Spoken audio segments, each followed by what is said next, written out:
Hey everyone, कैसे हैं आप सब। उम्मीद करता हूँ आप सब बढ़िया होंगे और आपकी तैयारी बढ़िया चल रही होगी। इस वीडियो में हम डिस्कस करेंगे करंट अफेयर्स की स्ट्रेटेजी आने वाले अपकमिंग सभी मेंस एग्जाम्स के लिए।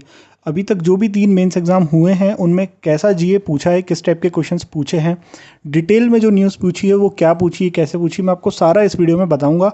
मैंने एक एक न्यूज़ यहाँ पे लिखी है कि किस तरह की न्यूज़ से कैसे क्वेश्चंस बन सकते हैं और कौन सी मोस्ट इंपॉर्टेंट न्यूज़ हैं, टॉपिक्स हैं जो आपको बिल्कुल भी स्किप नहीं करना है बिफोर मेंस। ठीक है, और ये जो तीनों मेंस हैं, इन तीनों मेंस का आप सेल्फ गिवन एनालिसिस मेरा देख सकते हो। मैं आपको लिंक डिस्क्रिप्शन में दे दूंगा। उसमें सिर्फ जीए कैसे आया था ये वाला पार्ट आप देख सकते हो, और नहीं तो सीधा टेलीग्राम में जाना और मैंने इन तीनों में जो जो क्वेश्चंस आए ना वो डाल रखे हैं। वो तीनों के क्वेश्चंस आप देख लेना, कहीं भी आपको मिल जाएंगे, आप सर्च भी करोगे गूगल पे तो उससे आपको एक आइडिया हो जाएगा कि क्वेश्चंस किस टाइप के आते हैं। अब उसमें क्या होता है, सिर्फ लिख देते हैं कि ये क्वेश्चन आया था, पूरा क्वेश्चन नहीं लिखा होता, लेकिन क्वेश्चन एग्जैक्टली कैसा होता है, 1.5 या 2 लाइन का क्वेश्चन होता है और वो पढ़ने में टाइम लगता है। तो मैं आपको यहाँ पे एक एक चीज़ बताऊंगा कि कैसे आपको किसी भी न्यूज़ को कवर करना है। सबसे पहले बात कर लेते हैं सोर्सेज की। देखो, कोई वीडियो सोर्स फॉलो करता है, कोई पीडीएफ सोर्स फॉलो करता है। पीडीएफ सोर्स में जो होता है वो डिटेल्ड वाला कंटेंट होता है, उसमें एक एक चीज़ आपको डिटेल में दी होती है, उसका स्टैटिक वाला पार्ट भी वहाँ पे मेंशन कर देते, तो वहाँ से आप वो भी पढ़ सकते हो। लेकिन वीडियो में क्या होता है, जब कोई भी टीचर पढ़ाता है, कोई भी एजुकेटर, तो बहुत सारी चीज़ें बताना स्किप हो जाती है। उन्हें पता होता है कि किस टाइप से एग्जाम में क्वेश्चन आते हैं, लेकिन वो चाहकर भी हर एक न्यूज़ की इतनी डिटेल्स कवर नहीं कर पाते, क्योंकि उन्हें 1 से 1.5 घंटे में पूरा दिन का जो है या मंथली जो भी वो पढ़ाते हैं उसको कवर करना होता है। ये रीज़न है, इसीलिए हमें सेल्फ स्टडी इसके लिए करना पड़ेगी। और मैंने आपको कहा था कि एक सितंबर मंथ का मैं कंसोलिडेटेड पीडीएफ आपको दूंगा जिसमें टॉपिक वाइज दिया हुआ है, तो वो मैं आपको डिस्क्रिप्शन में लिंक दे रहा हूँ। ठीक है, ऑलिव बोर्ड का ये पीडीएफ है। यदि आपके पास एप्लीकेशन है तो वो आप डायरेक्ट डाउनलोड कर लोगे, यदि नहीं है तो आप ईमेल आईडी डालकर अपनी और इसको डाउनलोड कर लेना। इसमें मैं बताता हूँ आपको किस तरह से दिया हुआ है। जैसे आप पीडीएफ ओपन करोगे ना, तो आपको सितंबर मंथ की बैंकिंग की लाइन से 15 न्यूज़ दी हुई है, तो वो बैंकिंग की 15 न्यूज़ आप 2-3 बार पढ़ लो, रिवाइज कर लो। सितंबर से कोई बैंकिंग की न्यूज़ आपकी वहाँ से नहीं छूटेगी, वो सारी वहाँ पे कवर हो जाएगी। उसके बाद आप नेशनल न्यूज़ पे आओ, उसके बाद आप अपॉइंटमेंट्स पे आओ, तो ऐसे आपको टॉपिक वाइज उसमें दिए हुई है चीज़ें दी हुई हैं, तो वो आप ज़रूर से देख लेना। लिंक आपको मैं डिस्क्रिप्शन में दे रहा हूँ, कमेंट में पिन कर रहा हूँ उसका। ठीक है, अब आगे चलते हैं। तो ये सोर्सेज की मैंने बात की। अब कुछ लोग क्या करते हैं, सिर्फ कंप्लीटली वीडियो सोर्स पर रिलाई कर जाते हैं, जैसे 300 MCQ हो गया स्टडी IQ का, या फिर वीकली हो गया अड्डा का। तो कोई भी चीज़ पे यदि आप जितनी शॉर्ट चीज़ पर रिलाई करोगे ना, उतना आपको एग्जाम में कम क्वेश्चंस वहाँ से देखने को मिलेंगे, क्योंकि कितना भी इंपॉर्टेंट वो कवर कर लें, कुछ चीज़ें स्किप हो जाती है चीज़ों को श्रिंक करने में, छोटा करने में। वहीं जहाँ डेली के 20 क्वेश्चन हो रहे हैं, 15 न्यूज़ हो रही है, तो वो महीने की कितनी हो रही हैं, और आप सिर्फ 200-250 पढ़ के जा रहे हो मंथली वीडियो में, तो ये फ़र्क आ जाता है। तो आपको पढ़ना कंटेंट PDF से है। वीडियो जो होती है करंट अफेयर्स की वो रिवीजन के लिए होती है, उसको आप रिवीजन के लिए प्रेफर करो। उसके बाद आ जाते हैं कि कितने मंथ का करना इंपॉर्टेंट है। ये क्वेश्चन सब बहुत पूछते हैं। देखो, जितने भी रिसेंट मेंस एग्जाम हुए ना, सब में 6 मंथ का पूछा है, लेकिन आइडियली आप 4-5 मंथ का अच्छे से कर लेते हो ना, तो आपका जीए अच्छे से कवर हो जाएगा। अब जो 6 मंथ का होता है, जैसे अभी बात करें मार्च अप्रैल की, तो यहाँ से एक एक 2-2 न्यूज़ आएगी, तो पूरा मंथ आपको ना पढ़ना पड़े, क्योंकि अभी टाइम कम है। तो पूरा मंथ यदि आपको नहीं पढ़ना है, तो आपके जो क्वेश्चन स्किप होंगे ना, वो 2-4 क्वेश्चन स्किप होंगे, इससे ज़्यादा नहीं होंगे। लेकिन यदि रिसेंट 4 मंथ से आप कुछ स्किप कर दोगे ना, तो हो सकता है आपके ज़्यादा नंबर ऑफ क्वेश्चंस स्किप हो जाए, ज़्यादा प्रोबेबिलिटी रिसेंट 4 मंथ से आने की। तो ये मैंने आपको बता दिया कि इतने मंथ का तो आपको करना ही है, बाकी आप अवॉइड कर सकते हो 5th-6th मंथ का। ठीक है, उसके बाद आ जाते हैं क्वेश्चंस के एग्जाम्पल। देखो, मैंने यहाँ पे कुछ आपके लिए लिखे हैं, मैं बताता हूँ किस तरह से क्वेश्चंस आते हैं। ये तो इसमें क्या क्या न्यूज़ बन सकती है। देखो, ये तो आप पढ़ोगे कि कौन से नंबर के हैं, 50th हैं। ठीक है, नाम क्या है, DY चंद्रचूड़, इतना तो आप पढ़ोगे। लेकिन इसके बाद क्वेश्चंस और क्या क्या बन सकते हैं वो आप देखो। कौन से नंबर के हैं, 50th, कब से चार्ज लेंगे, नवंबर से। किसको सक्सीड किया है, जस्टिस उदय उमेश ललित, UU ललित को, ये 49th नंबर के थे। ठीक है, फर्स्ट CJI कौन थे इंडिया के, कुछ भी हो सकता है, देखो एग्जाम में फर्स्ट भी पूछ सकता है, तो ये थे हीरालाल कानिया, तो ये आपको याद रखना पड़ेगा। लॉन्गेस्ट सर्विंग कौन से हैं, तो मुझे यहाँ पे थोड़ा सा मैच करता हुआ मिला, तो ये भी मैंने मेंशन कर दिया, विकीपीडिया पे मैं देख रहा था। लॉन्गेस्ट सर्विंग जो हैं वो हैं YV चंद्रचूड़, तो ये DY चंद्रचूड़ हैं जो अभी बने 50th, और जो लॉन्गेस्ट सर्विंग है वो कौन से हैं, YV चंद्रचूड़। इनका टेन्योर नहीं पूछेगा कि कब से कब तक, कौन से ईयर से कौन से ईयर तक, वो नहीं पूछेगा, पर ये कौन थे, लॉन्गेस्ट सर्विंग YV चंद्रचूड़। ठीक है, अब कौन से आर्टिकल के अंदर ये आता है, इनका जो अपॉइंटमेंट होता है वो किस आर्टिकल में आता है, 124th आर्टिकल में वो आता है, ये भी याद रख लो। एज लिमिट क्या होती है, सुप्रीम कोर्ट के जज की एज लिमिट होती है 65 ईयर्स और हाई कोर्ट के जज की होती है 62 ईयर्स। इसका भी अभी चल रहा है कि इसको बढ़ा के 65 कर देना चाहिए, पर अभी करंटली ये है। तो इतने क्वेश्चंस इस एक न्यूज़ से बन सकते हैं। ये मैंने आपको एक एग्जांपल दिया, ऐसे और भी एग्जांपल्स मैंने आपके लिए नीचे लिखे, उनको शॉर्ट में मैं आपको बता देता हूँ। जैसे कोई ऑबिचुअरी है, तो अभी आईबीपीएस क्लर्क में पूछा था कि शिंजो अबे जो है वो लॉन्गेस्ट सर्विंग प्रेसिडेंट थे जापान के, प्राइम मिनिस्टर थे जापान के, तो वो किस ईयर में बने थे ये पूछा था। अब ये तो कोई नहीं पढ़ के जाता, तो ऑब्वियसली इसको स्किप करना था।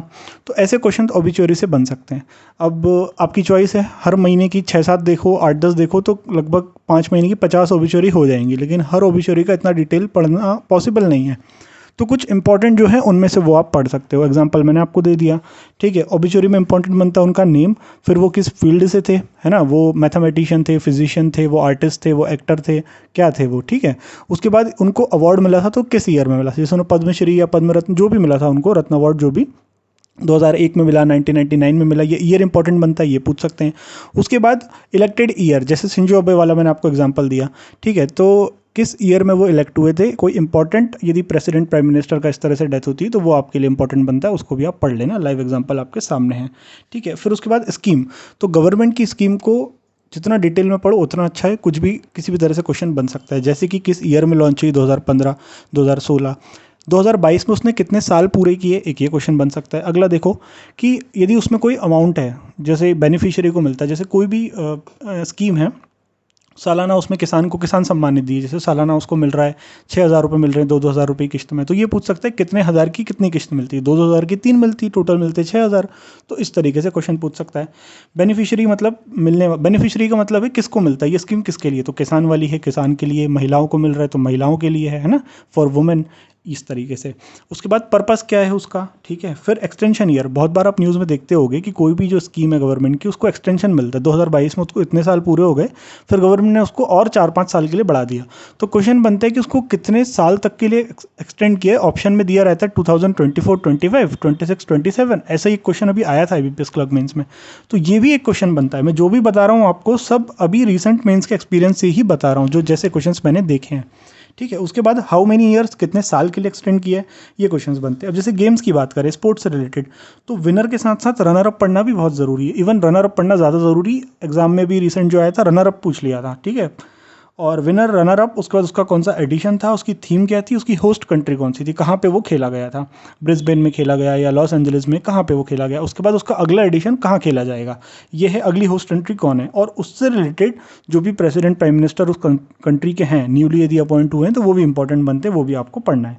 उसके बाद बैंकिंग से जो न्यूज़ है वो डायरेक्ट आती है, जैसे कोई क्रेडिट कार्ड या कार्ड लॉन्च हुआ है तो वो पूछ लेगा कि किसके लिए हुआ है, भाई इंडियन कोस्ट गार्ड के लिए किया है, इंडियन आर्मी के लिए किया है, किसके लिए, एयरफोर्स के लिए किया है, किस लिए किया है, ये हो गया इंपॉर्टेंट। दूसरा उसका नाम, किस बैंक ने किया है। हो सकता है क्वेश्चन आ जाए कि अभी XYZ कार्ड लॉन्च हुआ है, क्रेडिट कार्ड, तो ये इस बेनिफिट के लिए हुआ है, तो ये कौन सी बैंक ने किया है, तो आपको वो बैंक का नाम याद होना चाहिए। तो इस तरह से वो क्वेश्चन आपका एक बन सकता है।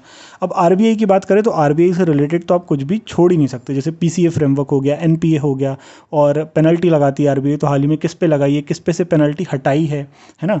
तो RBI की कुछ नॉर्म्स होती हैं जो उसको सूट नहीं करता है, मतलब उसको कोई क्या करता है, कैसे बताऊँ मैं आपको, उसके विपरीत कोई चीज़ जाती है यदि, तो उस पर कुछ लीगल एक्शन लिया जाता है आरबीआई के द्वारा। तो ये चीज़ें हैं आरबीआई से रिलेटेड, तो सारी ही न्यूज़ आपके लिए इंपॉर्टेंट बनती है। उसके बाद मैंने यहाँ पे ये आपको मैंने एक एक न्यूज़ के बारे में बता दिया, ऐसे सभी न्यूज़ के बारे में यहाँ पे मैंने मोस्ट इंपॉर्टेंट न्यूज़ लिखी हैं, इनसे questions maximum number of questions आए थे। मैं सोच रहा था आपको लीस्ट इंपॉर्टेंट भी एक बार बता दूँ, लेकिन वो सही नहीं रहेगा, क्वेश्चन आ गया तो फिर गलत होगा। तो मोस्ट इंपॉर्टेंट तो मैं बता ही सकता हूँ। सारी गवर्नमेंट स्कीम, चाहे वो नेशनल हो, है ना, पीएम मोदी, अमित शाह जो भी लॉन्च करते हैं, ठीक है, अपने प्राइम मिनिस्टर, उसके बाद कोई मिनिस्ट्री जो लॉन्च करती है, जैसे सोशल जस्टिस एंड एम्पावरमेंट हुआ, है ना, इन्फॉर्मेशन टेक्नोलॉजी, ब्रॉडकास्टिंग, ये जो मिनिस्ट्री होती हैं ये लॉन्च करती हैं वो सारी स्कीम। और कैंपेन जो भी, और जो स्टेट्स करते हैं वो करते हैं, स्टेट्स भी करते हैं बहुत सारी, हर स्टेट में कुछ ना कुछ नया चलता रहता है, वो सारे वो सभी इंपॉर्टेंट बनते हैं। उसके बाद रिसेंट अपॉइंटमेंट से रिसेंट सभी एग्जाम में क्वेश्चंस आए ही हैं, किसी से आए ना आए, अपॉइंटमेंट से आते हैं। ब्रांड एम्बेसडर से कोई क्वेश्चन नहीं आया, अपॉइंटमेंट से क्वेश्चंस आए हैं, ठीक है। तो वो बहुत इंपॉर्टेंट बनते हैं, और किस तरह से पढ़ना है वो पीछे मैंने आपको बताया। उसके बाद बैंकिंग अवेयरनेस जो भी करेंटली इन न्यूज़ में रहा, जैसे आरबीआई का मैंने बताया, तो वहाँ से क्वेश्चंस बने हैं, ठीक है। MOU समिट, किसी दो कंट्री के बीच में जो मीटिंग हुई है, वो जो भी हुए हैं, जिस जगह पे हुए हैं, वो इंपॉर्टेंट न्यूज़ बनती है। उसके बाद ये सारे जो मैंने नाम लिखे हैं ना, इनसे कैसे कैसे क्वेश्चंस आए हैं मैं बताता हूँ आपको। एडीबी का पूछा था, एडीबी का पूछा था कि अभी किसी को दिया है लोन, शायद छत्तीसगढ़ का था, एजुकेशन के लिए जो दिया था 300 मिलियन शायद वो वाला। तो वो आया क्वेश्चन। आईएमएफ का सीधा क्वेश्चन आया था, क्या पूछा था, क्रिस्टलिना जॉर्जिवा का अपॉइंटमेंट पूछा था, ठीक है। और गीता गोपीनाथ से रिलेटेड अभी रिसेंट में एक न्यूज़ थी, वो भी इंपॉर्टेंट बनती है, इस तरह से क्वेश्चन आया था। आईएसए के रिसेंटली अभी 2-3 नए कंट्री मेंबर बने हैं, ठीक है, तो ये इंपॉर्टेंट क्वेश्चन बनता है। नेटो का अभी 2-3 चीज़ें चल रही है, नेटो की साइबर डिफेंस यूनिट हुआ जैसे, और नेटो का अभी तो रशिया यूक्रेन वॉर चल रहा है तो पूरा उसी से रिलेटेड है, तो उससे काफ़ी रिलेटेड चीज़ें न्यूज़ में हैं। तो ये भी नेटो से पूछा था कि कब बना था नेटो, ये पूछा था, ठीक है। उसके बाद G7 कहाँ हुआ था, ये पूछा था। अगला कहाँ होगा, ये पूछा था, ठीक है। तो G7, G20 में शेरपा कौन थे, तो अमिताभ कांत थे, ये पूछा था क्वेश्चन। तो ऐसे क्वेश्चंस बनते हैं यार, ये सारे मैंने वही लिखे हैं जो बने हैं अभी रिसेंट में क्वेश्चन। तो आसियान समिट कहाँ हुआ था, किसने होस्ट किया था, अगला कब होगा, ब्रिक्स, SCO। तो इस तरह से ये सारी जो न्यूज़ मैंने आपको बताई है ना, इनसे रिलेटेड सारी बहुत इंपॉर्टेंट बनती हैं। जो भी होस्ट कर रहे हैं या जो भी अपने यहाँ से वहाँ पे गए हैं रिप्रेजेंट करने इंडिया को, ये सब इंपॉर्टेंट बनता है। तो ये आपको अच्छे से करना है। डिटेल में मैंने आपको करंट अफेयर्स के लिए चीज़ें बता दी, आगे आने वाले सभी एग्जाम्स के लिए आपको ये चीज़ें काम में आएगी, ठीक है। मिलते हैं अगले वीडियो में, और डिस्क्रिप्शन में मैंने PDF का लिंक दिया है, वो आप जाके डाउनलोड कर लो और उससे अच्छे से अपना टॉपिक वाइज आप GA कवर कर सकते हो, मंथली वाला, ठीक है। मिलते हैं अगले वीडियो में, चैनल को सब्सक्राइब कर देना नए हो तो, और लाइक कर देना वीडियो को। मिलते हैं अगले वीडियो में, good bye, take good care of yourself, bye.